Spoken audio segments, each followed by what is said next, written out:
Hey guys, it's your boy Purari Senpai, and here we are with another anime review, but not any other anime review, Cyberpunk Edgerunner. But before I start talking about the anime itself, I want to let you guys know that the clips that I'll be using will be from Cyberpunk 2077, my own gameplay, and Cyberpunk Edgerunner. Spoiler free, of course, for the free spoiler part, and all that gun shooting, head exploding, blood spilling everywhere is all fake. Just trying not to get this video demonetized from YouTube. I'll be splitting this video into a free spoiler and spoiler part. The time for those should show up on the video timeline. If not, then I'll put it on the screen somewhere around here. With that said, let's dive right into this. For a quick summary, Cyberpunk Edgerunners tell a standalone story about a street kid, David Martinez, trying to survive in a technology and body modification obsessed city of the future. Having everything to lose, he chooses to stay alive by becoming an Edgerunner, a mercenary outlaw also known as a cyberpunk. Seeing each character's past and also seeing how they live their life with the words that they stand by is just something admiring to see. Seeing these characters interacting with so many different types of people, having all these new interactions. Each character that they have their own way of bonding and of course sharing their thoughts and mind about what they think. The characters' bonding and connection for this one feels a bit more unique than the usual type of crew or family type of bonding, because like I said before, this is pure cyberpunk mercenary type of vibe. Even the way that they rely on each other is something interesting to see by how this world is built, because each character has its own field of expertise. The character design is actually pretty unique in this anime, because not only because of what they wear, but also with the cyberware implants that they have on their bodies. Also, the cyberware implant is another way to show character growth, if not their own way of charm. Because the quote that I admire the most from the cyberpunk world and that's transitioned to this anime: by becoming a legend, it's not by how you get there, but it's how you go out at the end. Don't quote me on that. I really haven't checked it recently, but I think that's what it means. Now, usually I always watch sub, but if there's an option to watch dub, then that's where I usually click first. And I gotta say, dub does a pretty well job, and I also did check sub for a couple episodes and they're good as well. But the Spanish version, it's a bit too low from the volume, from hearing the music to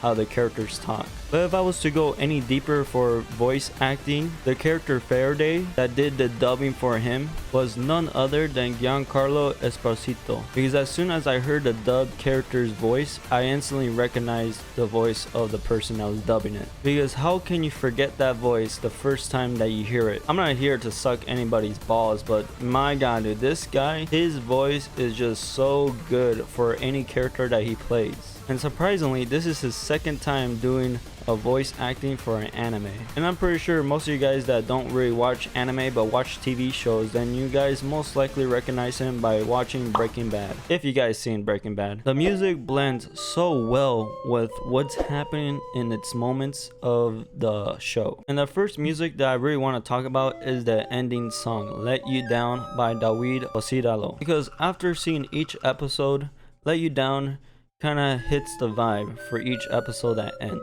And also, before I talk about any other music, just to let you guys know, you should definitely check out the music video for Let You Down, because just seeing that music video even hits harder, with also that interesting good quality of cyberpunk animation right there as well. And absolutely the OST, I Really Want to Stay at Your House by Rosa Walton and Holly Coggins. But let me tell you, this OST song smacked every moment that it hit. They did such an amazing job when they needed to put music in the background. Like, of course, there's those goofy moments, those serious moments, and just those crazy moments that you just gotta throw in some of the most crazy insane music, and that's exactly what they did. And a very genius idea that Studio Trigger also did was to implement music from the game as well, which I considered it to be an Easter egg for the people that has played the game and has been watching the anime after this. But if you guys want to hear any of these musics, I'll be sure to put them down in the description as well with the link.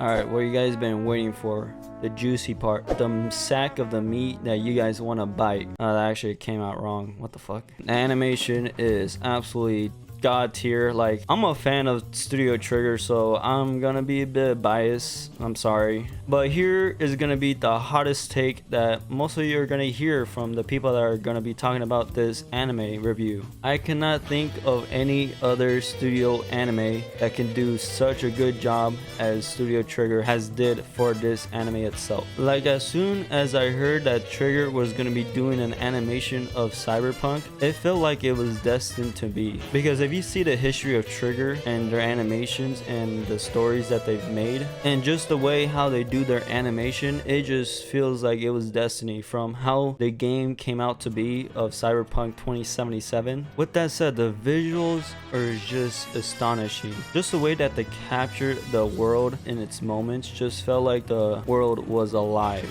and just seeing these characters being devoured by this society of this world, and just the details that it has surrounded around our characters and their interactions to that is just so amazing to see. Because whenever we get put in a different place of its environment, it absolutely nails the gun to how or what it should feel. And another thing that I'm really proud that Studio Trigger also did was the little bits of Easter eggs that it decided to put through its little transitions, or aka the landscape of the world. But let me tell you about the third person perspective of this anime. I know it's really cool to do it yourself, like doing these little fighting scenes and doing that hacking, moving slow motion in like situations of fighting, shooting, but just seeing all that cyberware being animated and how it functions in a third person perspective, it kind of just blows my mind on how well they did in implementing cyberware to anime. It really felt like the cyberware was like just another extension part of the body of the characters. Like seeing those calls, seeing those text messages just being like written backwards, and also seeing like certain characters using their cyberware to an extent to where it's very impressive to see. It just really blows my mind just to admire just what I'm seeing through my eyes. Now for the story, I was really amazed on how the trailer did its job for introducing like how their animation was gonna look like, but it didn't really give us a narrative on how the story was gonna be. So when I was gonna watch the first episode, I was mainly focusing on the story and to see how it was going to be directed. And let me tell you, they did exactly a good job by making sure this anime was rated R, because that means that they didn't need to hold back to anything that would have been held back for a PG-13 type of show. Because the directors Hiromi and Hiroyuki, they did a fantastic job on picking the people to do the writing, script, storyboard, and everything else. Because when I saw the staff was stacked. For a standalone storytelling that's 10 episodes and 24 minutes for each one, let me tell you this, they did a fantastic job on how to do a beginning, middle, and an end. And let me tell you how insane and genius it was for the directors to take advantage of the game mechanics. Because I was making my own comments of the review of the last episode, saying how amazing and how well done the animation was. The directors were so smart to take advantage of the game mechanics itself. Because for some of you, if you guys may know what Studio Trigger is known for, Studio Trigger doesn't really care about physics or doesn't give a fuck about the nature of law. And for a good example with no spoilers of this TV show series, Star Wars Visions, the episode of the twins, where they show two characters, human beings, in outer space without any space gear, aka helmets. But the funniest part to show that they absolutely did not give a fuck was when they showed a droid with a helmet, and they truly took advantage on how the game came out to be, and they used every inch of the mechanics to make as good of as an adaptation as they could from the game. So for the people that have a hard time understanding the logical sense behind of the animation and how they did it, well, you can only blame the game. The directors only did as much as they could for what the game could offer them as much. Now, as a person that has played the game since the launch, let me tell you this, I'm not gonna try to defend it, nor am I gonna try to like boost its morality, but of course there's some good things about the game. It still has more bad than good from the game itself. I enjoyed the story. With that said, there's been a lot of difficulties from doing that, from what or how this game was made out to be from the beginning, because I feel like there could have been so much more for this game, or something even greater for for this game to be. And what I'm about to say is pretty much the most hot take that I may or ever will say, and I have no regrets saying it. But the anime absolutely nailed on how the Cyberpunk 2077 should have felt or should have been. And I can't believe I'm saying this, but definitely a 10 out of 10 solid of an anime. Because when I think of adaptations of animes, I don't really expect much, but Studio Trigger did their research and they knocked out of the park with this adaptation. So it is very well deserved for a 10 out of 10 anime. And if you guys beg to differ, I recommend, put in the comment section or hitting that dislike button. It doesn't matter to me. As long as you have a very good argument, I'm willing to listen and hear you guys out. But anyways, this has been my take on talking about the anime on the free spoiler part. Of course, there's not much I could have said because I didn't want to spoil anything to you guys, and if I had spoiled something from this anime, I am sorry in advance. I tried my best. This is the best I can for now, and hopefully if I was able to convince you guys to actually check it out, that's pretty much all I wanted from the start of this video, because I want to make sure you guys have your own opinion on what you guys think from this anime itself. And if you guys happen to watch the anime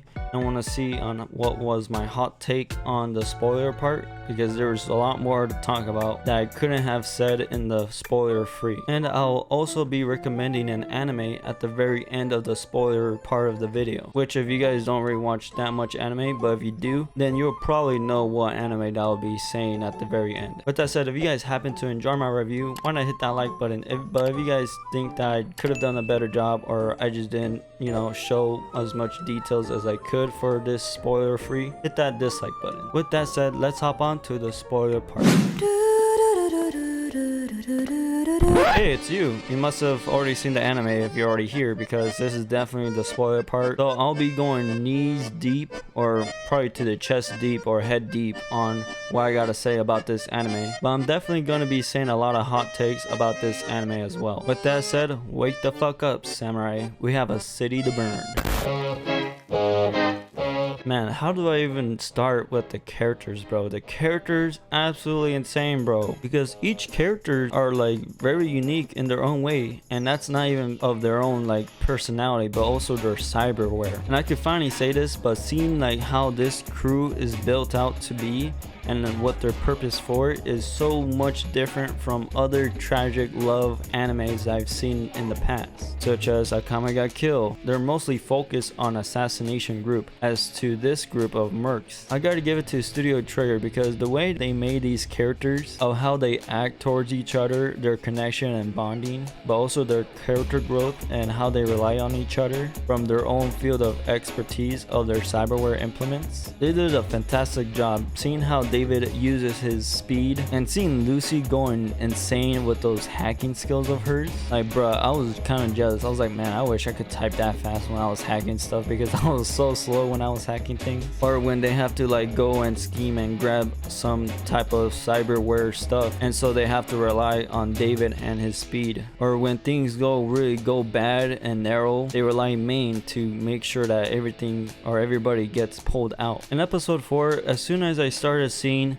the pacing of these characters' interactions a lot more faster and seeing a closer detail on how these characters feel towards each other, I was really enjoying it. And then I start to realize, shit, something bad's gonna happen. And exactly that is what happened. The first death of the crew in our perspective. I mean, even before the death, it just started shooting out red flags towards me. Like seeing the way that the guy with the long arms was interacting with the psychopath, I just absolutely knew that this guy, he was not gonna be here for a long time, for a good time. Now I won't be talking about all these characters, because if I did, this video would be very, very long. But let's talk about David. I gotta say, I was very surprised when I found out that David was actually Hispanic. So that kind of does represent us Hispanics on the anime side, which I'm, happy to hear about. Fuck yeah, dude. Sorry, I get too excited. The way they built David to be in this story was very interesting to see, as we get to see him to not really care for the world until something tragic happens to his life, seeing his mother getting taken away by the hands of the cyberpunk world. I'm pretty sure for the people that haven't seen anything about the Cyberpunk 2077, like any gameplay, and as soon as you guys saw that paramedic or that trauma team come in to save the people that was in a car accident, for you guys I'm pretty sure it was shocking, but for me it was slowly eating me inside, knowing what was going to happen and seeing it playing out right in front of me. And then he gets taken by these strangers. Just seeing how David interacts with these strangers, like these people that he's never met before, and actually technically they were there to pretty much rip that fucking thing out of his spine, but then realizing that they have a bond, a connection to what they have together, and that's just trying to survive in this hellhole of this world. And David, he was always hungry for knowledge, for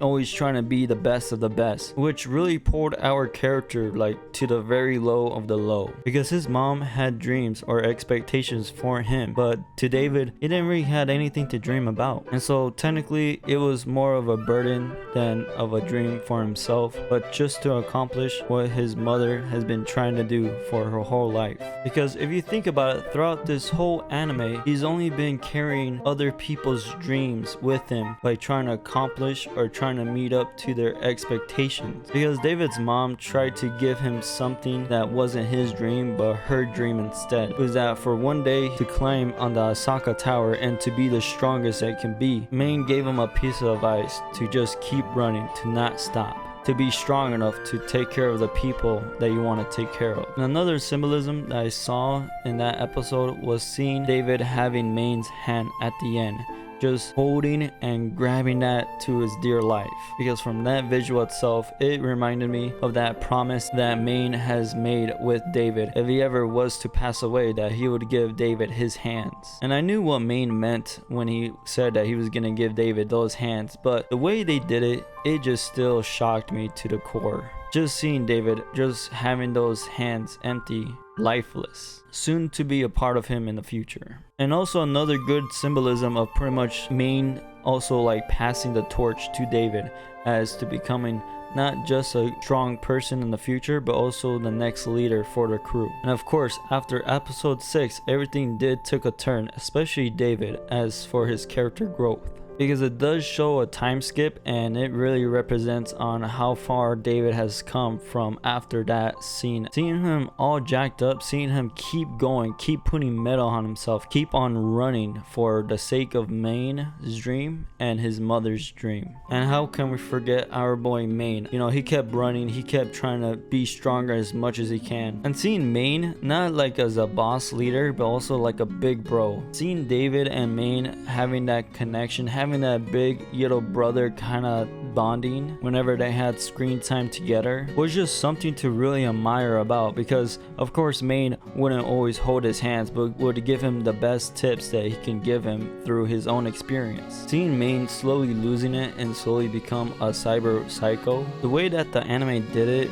did a very, very good job. Because seeing the details and the hints on showing how a cyber psycho is supposed to look like and just their way of seeing things in their own eyes is just very astonishing, honestly. Because at first I could only imagine how it would look like through the eyes of a cyber psycho, but Trigger finally gave us a perspective that cyber psycho to see in a very well done visual way. Seeing him going on a rampage, destroying everything in his path was just so insanely to see. And honestly, it felt good to see him going just wild after seeing Dario die in front of him. And if I recall in the beginning of the episode, we actually see Main medalless running in his full fleshed out body of his. And seeing him running just kind of symbolizes of how far he ran up to where he got to this point. And he kind of pretty much gave that purpose to David as well, to be the top dog, to be the person that people can rely on,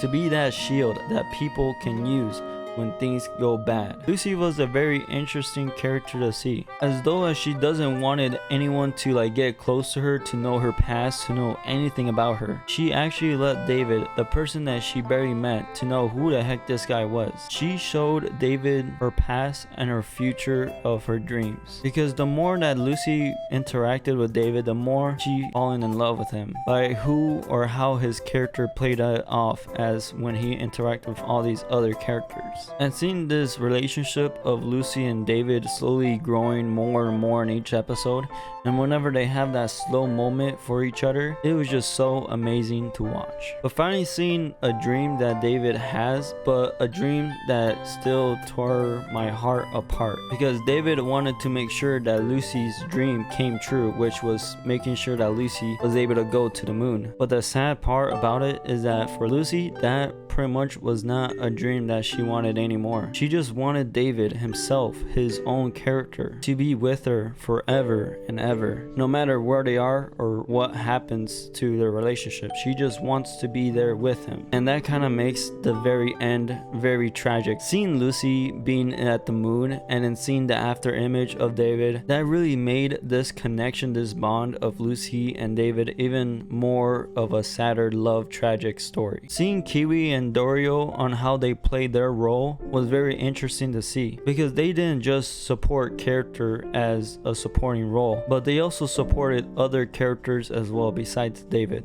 showing how Dorio took care or handled main situation when he was going cyber psycho, or when Kiwi was taking responsibility of getting Lucy back by showing a GPS for David by when he was trying to find Lucy. Because throughout the whole show, these characters never made anything dull. They had always action, impact, emotion for whatever situation that they were involved in. And I left the best for last, Rebecca. She is one of a kind. Her supporting role does a fantastic job. Seeing how Lucy is more hidden in the background, protecting David in the shadows, Rebecca's role is more in the spotlight, in the stars, shining brighter than ever before. Because when they first introduced Rebecca, I was not expecting to like her or anything. I didn't see much about her until later episodes, and in each episode, the more I see her, the more I fucking loved her, bro. Just the way she acts just represents the whole thing about Cyberpunk as a whole thing, as a human being, because the way she acted towards her brother's death was something surprising to me as well. And Rebecca, she has her own way of saying to people on how she cares in the most funniest way ever, because we could definitely tell Rebecca she has feelings for David, but of course David has feelings for Lucy, and it shows because, well, they make out a lot of times. And I gotta say, I was kind of cheering Rebecca on the sidelines, like cheering her on, like, you know, to get out there and do her best. And I gotta say this, Rebecca is straight up the best girl for this anime show, because she pretty much does everything right as a supporting role of her own character, and she does in a way that just has her own charm too as well. With that said, it really broke my heart to see her, you know, gone from this world, of this anime world. Like, seeing Rebecca die really fucking shocked me. Like, I had to play it 5 times to understand what just happened in front of me. Damn it, dude. Why, bro, dude? I can't. I just can't. Bro, I just want to grab her. I want to hug her. Dude, Trigger, I gotta give you hands off. You did the best way to hurt someone. Me. And you know what sucks? I didn't fucking cry. And I am very disappointed in myself. Now for the voice acting for this anime, absolutely sub and dub goes so well. Like, of course, I watch dub first, because when I watch an anime and if there's a dub available as soon as sub is out as well, then of course I'm gonna be watching dub. And of course, while I was watching this dub, and as soon as they introduced this character Faraday, that dub voice acting, I was able to recognize that voice as soon as I heard it. Because if you see who plays the dub for the voice acting for Faraday, then you could definitely tell who he is if you just watch TV shows that are pretty popular, such as Breaking Bad. And this is actually his 2nd time doing a voice acting for an anime. And let me tell you this, he does a fantastic job on doing this role for this character. Faraday is pretty much the antagonist for the 2nd part of David's life. Like, let me tell you, he does such a great job in the dub, like, of Faraday. Like, he really brings out the way of how emotionless he can get in certain situations by not like giving a fuck about these other characters of what happens to them. And yeah, after watching the whole thing in dub, I gave a few episodes to the sub, and it's good as well. And speaking of voice acting, I saw the Spanish version, and let me say the audio for that is very unbalanced, because when I try to hear the voice acting in the Spanish version, the voices were not on the same par as the volume of the other things that were going on.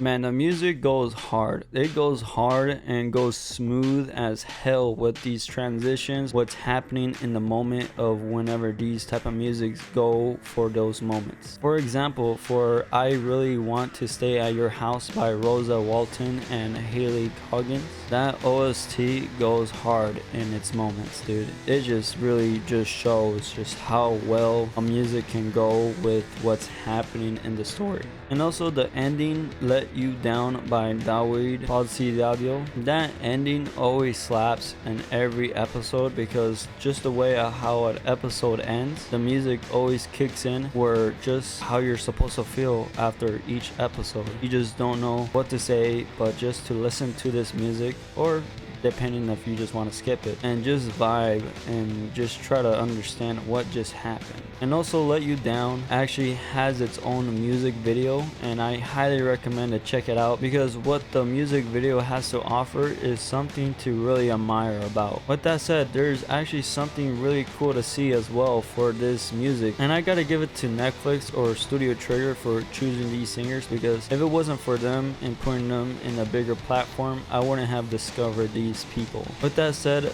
also some of the soundtracks is actually from the game Cyberpunk 2077 from their radio stations. And as soon as I heard some of them, I absolutely stopped and just found it very nostalgic just to hear them again, because it has been a while since I last played Cyberpunk, so when I heard it, it was just so darn amazing to hear.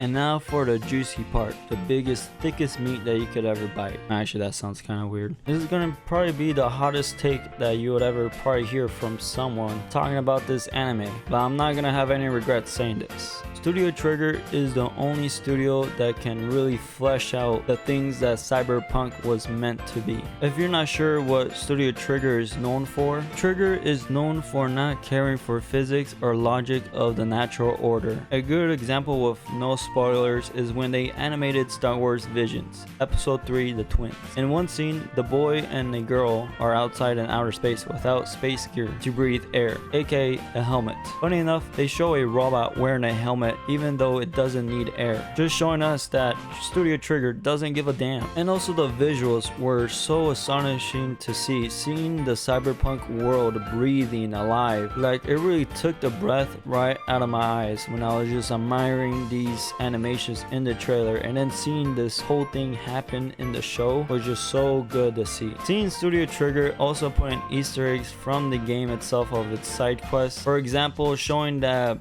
guy that, you know, it's all peace and stuff. There's actually like a side quest, I think 3 or 4, where you do just randomly in the world, and yeah, you interact with this guy, and it's interesting on the things that you could interact in the world of Cyberpunk 2077. But also the details that Trigger has put into this environment, into this world of its main focus, really all pulls together when we see these characters interact with it as well. But the really thing that I really admire about Studio Trigger and what they did for this game is the third person perspective on when we see these cyberwares being active. Like when we get to see David going very fast, like just seeing the after images of him just moving around was very cool to see, because I feel like if you just play the game itself, you don't really see it because you're just like looking in first person perspective, but just seeing that in an outer perspective and then seeing other things happening as well, as we get to see Lucy going into the network and hacking things,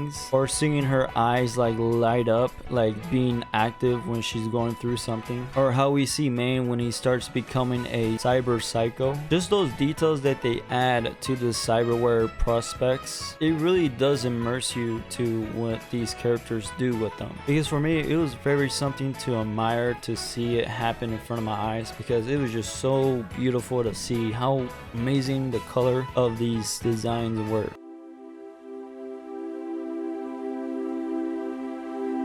This story like basically went off the shelf, like it blew my head off, because when I was watching the trailers, I understood the type of animation they were going for and I absolutely loved it, but I just didn't know how they were gonna tell the story, and that was something that I was very curious when I was gonna start watching this show. And let me tell you, the directors Hiromi and Hiroyuki, they absolutely nailed it. Like, they destroyed it. They made it to something even greater than the game itself. It was the right call to make this show into a rated R, because that just means that they don't have to hold back for anything of how this world is supposed to work. And I gotta say, after watching this show and then checking out the staff, I have to say this staff was stacked. Like, from the person that was doing the script, from the person that was doing the storyboard, I could already tell like why this show was so fucking fantastic in the first place. Like, they even took advantage on the game mechanics. The game has already had problems in itself. The best example would be the cars, because in the anime they show that these cars can't be destroyed at all, like really destroyed. And they actually took that from the game, because if you have played a game, driving these cars is just like toys, because you can absolutely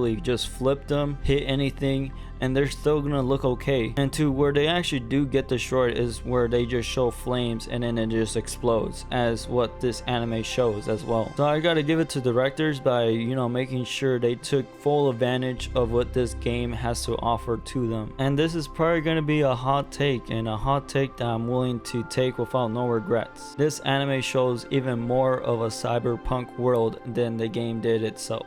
As a standalone storytelling 10 episode 24 minutes, it did a fantastic job from the beginning, middle, and to the end. I also want to talk a bit more of these characters because it does implement more to this story as well. But then when we started seeing more of the situation of David and what his current life was, it kind of showed of how this story was gonna go because of how much I know about the cyberpunk world of 2077.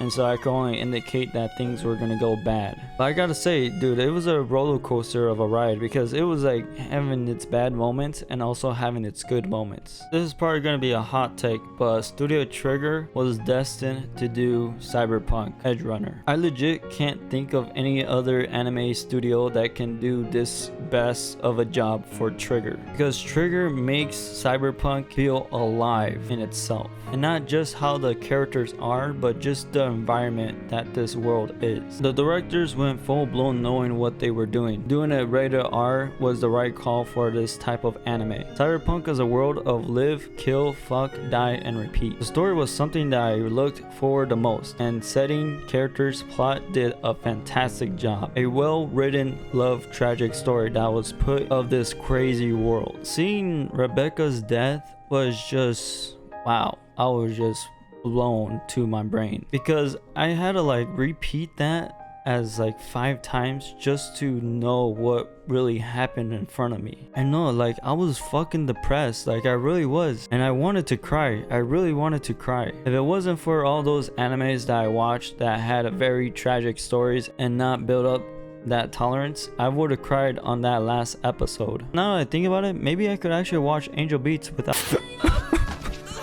Why does it still make me cry? And as much as I've seen these love tragic stories, I gotta say this was the most unique way of telling that sort of story. I gotta say this anime did such a fantastic job with it. Now of course there could be people that didn't enjoy the show because they're not used to this way of telling the theme of this type of story. But for me, I'm usually love these type of tragic stories, so it's maybe biased, but then again, I just love stories that has a unique way of telling them. And I can't believe I'm saying this, but definitely a 10 out of 10 solid of an anime. Because when I think of adaptations of animes, I think mediocre. I don't really expect much. Studio Trigger did their research and they knocked out of the park with this adaptation. So it is very well deserved for a 10 out of 10 anime.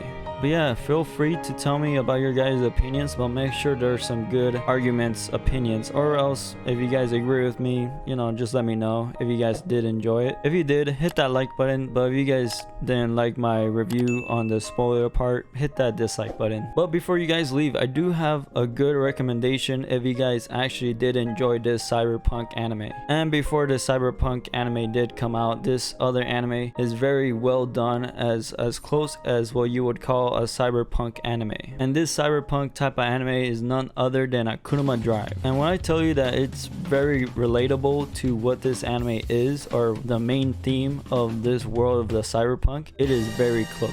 Because it introduces us to these unique characters, these strangers that meet together and they have one objective to accomplish a goal. And let me tell you this right now, each character is just as astonishing. This anime also tells a very compelling story as well, by the world of their environment and by how they interact with it as well. And then I mentioned that the studio that made Akudama Drive is also making the new Bleach as well. And if you already seen the Bleach trailer, then you could already tell how good of a quality of this anime is going to be. But that is all I have to offer to you guys for recommendations, and also what I have to say about this anime as well. This has been your boy Perverted Senpai, and I'll see you guys in the next anime review. Man, dude, I can't believe I did not fucking cry to this scene. Like, what the fuck?